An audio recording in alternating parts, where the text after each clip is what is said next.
So I just thought I would share a thought that I had today. It's about the devil's tactics and how they've never changed. It's always the same: to deceive and then to separate. Uh, to deceive by way of enticing you to sin. And upon sinning, you separate yourself from God. And in that separation, we are filled with shame. We feel as though that we have to hide. And that's played out in the very first story of the very first sin. So in Genesis, and everybody already knows this story, but in Genesis, Satan targets God's second human creation by way of Eve. And I think the devil did this on purpose because Adam had been walking with God like this entire time. And the first person God tells before Eve's even created not to eat of the tree of the knowledge of good and evil is Adam. So he was a harder target. So I figure the devil thought to himself, if I can get this one, I can get that one.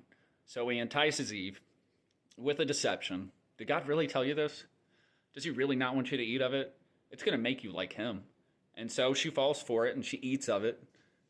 And sure enough, Adam eventually eats of it.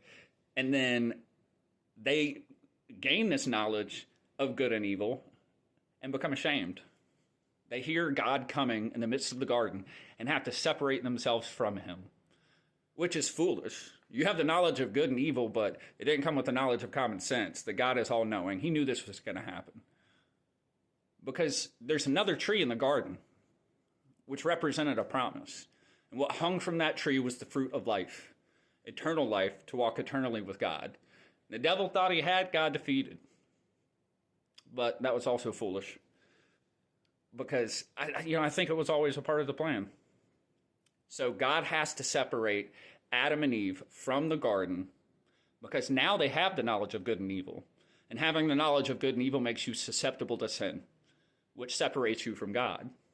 And out of mercy, before they eat of the tree, of the fruit of life, and to be forever separated, forever breaking the promise that God has made, and maybe rendering him fallible. Maybe that's the devil's plan all along, to try to make God look foolish.